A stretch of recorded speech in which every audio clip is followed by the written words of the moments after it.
I'm getting married. My sister Melissa's voice echoed through the phone, high-pitched with excitement. I clutched my coffee mug tighter, forcing enthusiasm into my voice. That's wonderful. Congratulations. Josh proposed last night at Le Cirque. It was perfect. Down on one knee, champagne, the whole works. Mom's already talking about booking the plaza for next spring. Of course she was. Our mother had been planning Melissa's eventual wedding since she was in kindergarten. The fact that Josh Parker was the groom was just icing on the carefully selected, astronomically expensive cake. Josh Parker, my ex-boyfriend. The man I dated for 2 years in college before he mysteriously broke things off, only to start dating my sister 3 months later. I'm so happy for you both, I lied, watching my reflection in the kitchen window. At 32, I still got carded at bars and mistaken for a college student. Melissa called it my curse. Being the pretty sister while she was the smart one. As if you couldn't be both. So about the wedding, Melissa continued, her tone shifting slightly. I've been thinking about the bridal party. Here it comes, I thought. I just don't think it would be appropriate for you to be a bridesmaid, Sophie. Even though I'd expected it, the words still stung. Oh? It's just, you know how you are. How you affect things. Every time we go anywhere together, all eyes are on you. I can't have that at my wedding. This is my day. I thought about pointing out that I'd never tried to steal her spotlight, that I dressed conservatively, wore minimal makeup, and generally did everything possible to fade into the background at family events. But what was the point? This narrative had been set in stone since we were children. I understand, I said quietly. Don't be dramatic, Sophie. You can still come to the wedding, of course. Just not as part of the bridal party. And maybe wear something muted. Navy or brown would be good. I made non-committal noises until she hung up, then sat at my kitchen counter, staring at nothing. My cat, Oscar, jumped up and head-butted my arm, demanding attention. At least you love me regardless of how I look, I murmured, scratching behind his ears. The next few months were a blur of wedding preparations that I watched from the sidelines. Mom called daily with updates, mostly to tell me what I shouldn't wear or do at the ceremony. No bright colors, she insisted. And maybe you could cut your hair. Something less attention-grabbing. I looked at my perfectly normal shoulder-length brown hair in the mirror and wondered, not for the first time, if my entire family was slightly insane. The real bombshell dropped 6 weeks before the wedding. I was grading papers. I taught English at the local high school when my phone lit up with a text from an unknown number. You need to see this. Your sister isn't who you think she is. Attached were screenshots of text messages between Melissa and Josh, recent ones, very explicit ones. The problem? They were from 2 years ago, when Josh was still dating me. My hands shook as I scrolled through message after message. The timestamps didn't lie. While I was planning our future together, Josh had been sleeping with my sister. Their relationship hadn't started after we broke up. It had been the reason we broke up.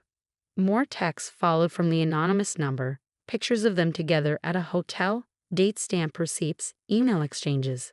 Someone had compiled a thorough record of their betrayal. Who is this? I typed back. Josh's ex before you. Found all this while cleaning out old hard drives. Thought you deserved to know. I sat there for a long time, Oscar purring in my lap, looking at the evidence of my sister's betrayal. Not just the affair, but the years of lies that followed.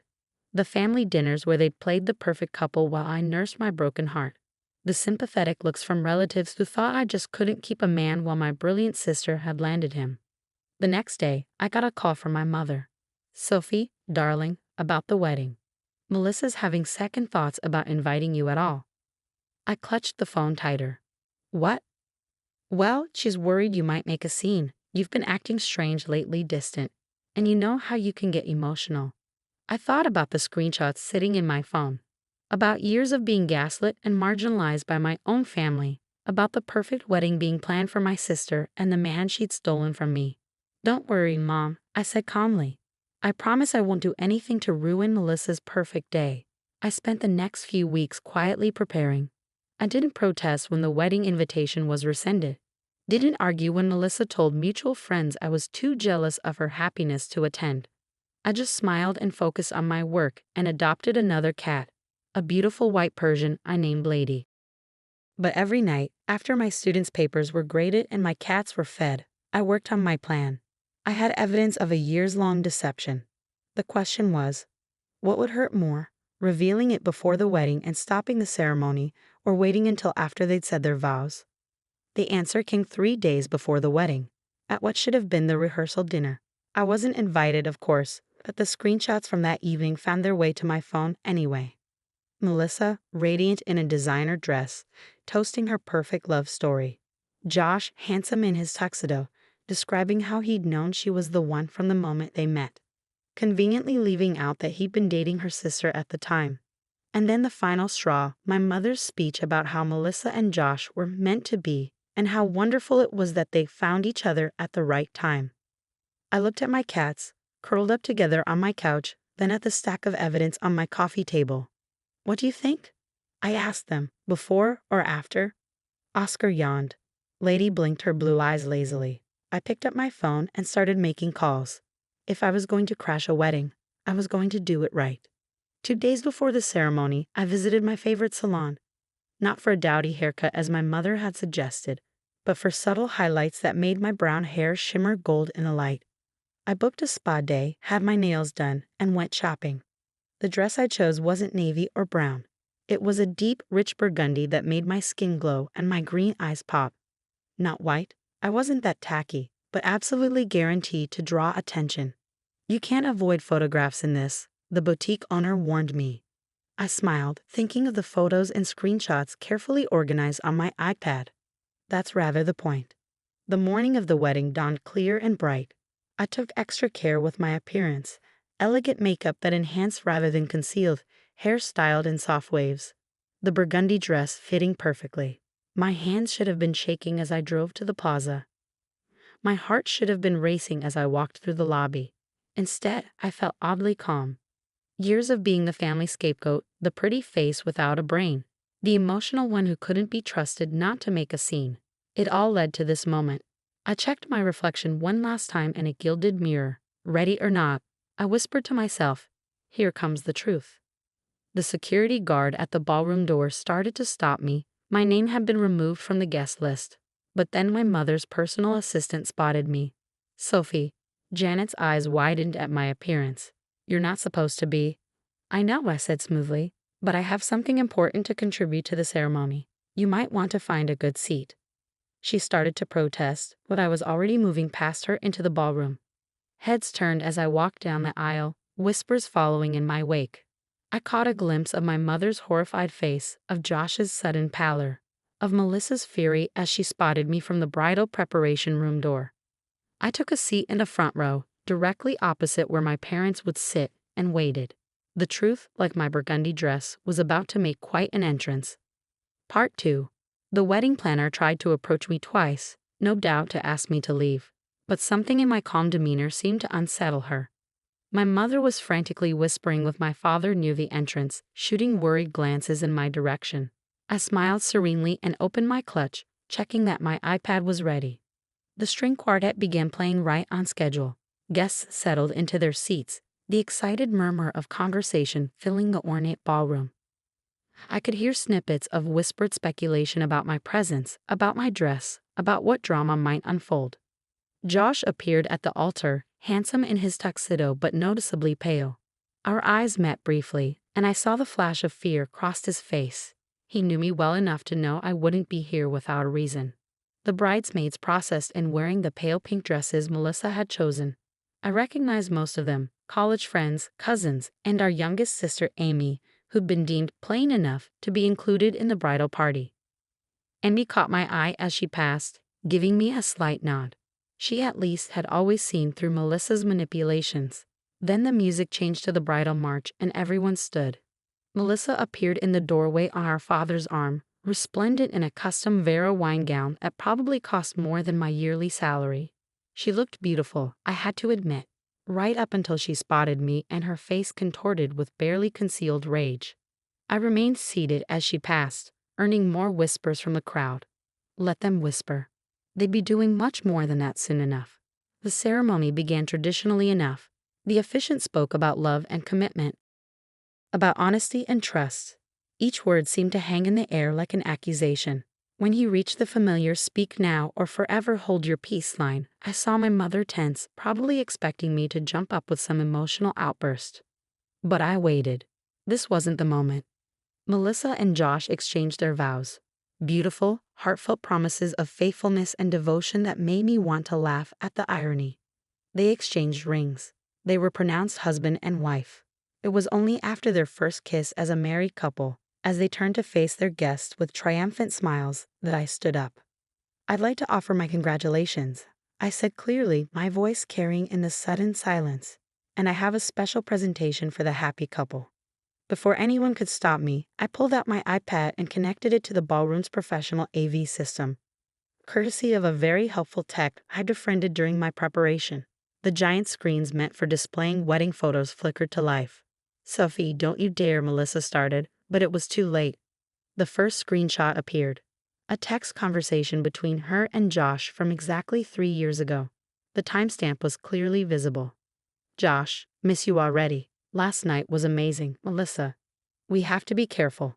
Sophie suspects something. Josh, I'll break up with her soon. Just need to find the right moment. Melissa, make it believable.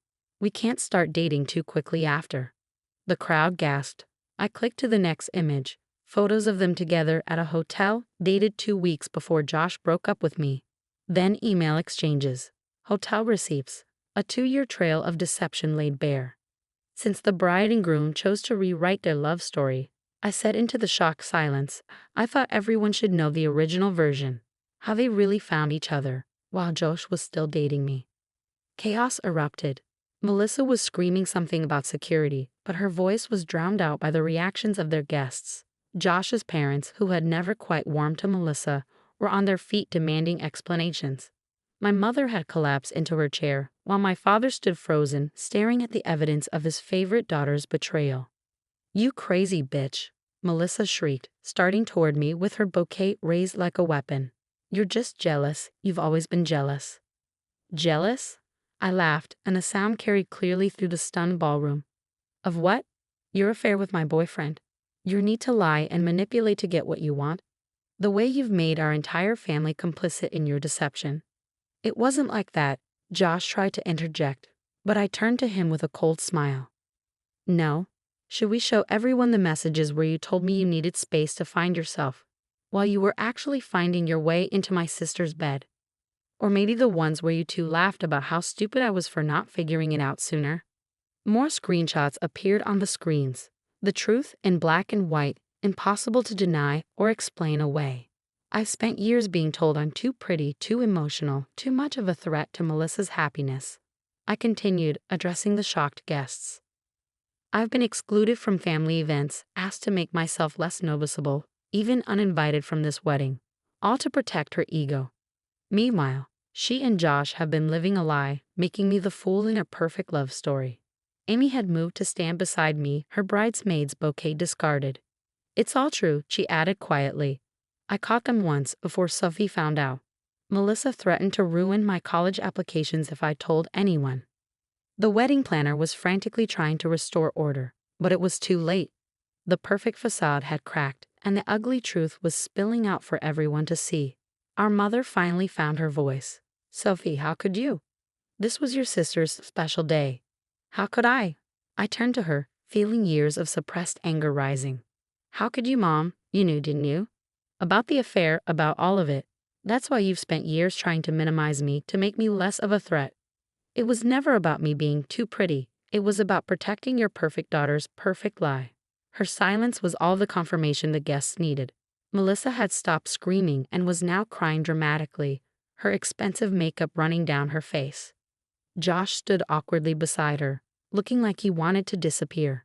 Their perfect wedding had transformed into a public exposure of their true characters, and there was no going back. I gathered my things calmly, enjoying the irony that I was the most composed person in the room. "I'll leave you to enjoy your reception," I said sweetly. "I'm sure you have a lot to discuss.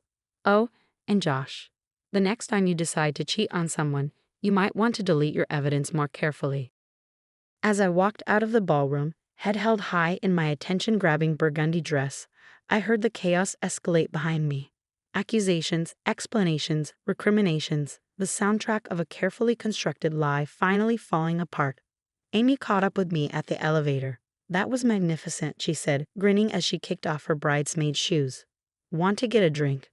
"I thought you'd never ask."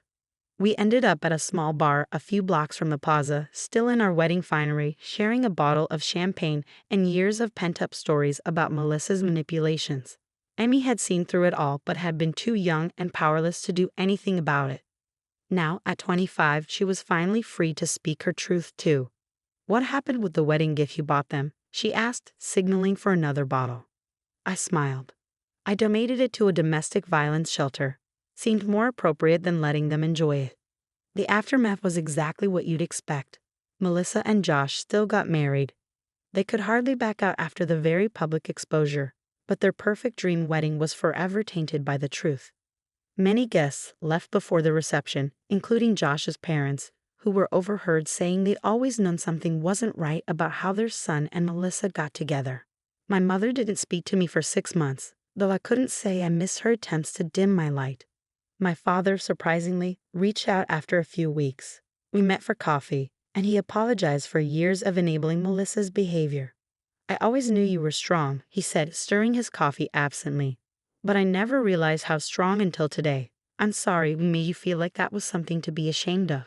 Melissa and Josh moved to Boston shortly after the wedding, unable to face the whispers and changed perceptions in our social circle. Last I heard, she was pregnant with their first child and still telling anyone who would listen that I made everything up out of jealousy. But the screenshots don't lie, and several wedding guests had recorded my presentation. The truth has a way of living on, especially in the digital age.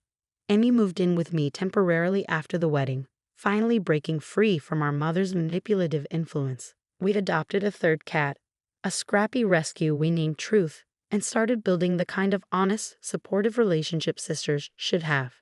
As for me, I'm still teaching English, still getting carded at bars, and still refusing to dim my light for anyone. My students sometimes ask why I smile when they're reading The Picture of Dorian Gray or studying themes of appearance versus reality in literature. If they only knew. Last week, I received an invitation to my cousin Kate's wedding. The note attached read, "Please wear whatever you want, the brighter the better." Some of us have learned from Melissa's mistake. I'm thinking of wearing red.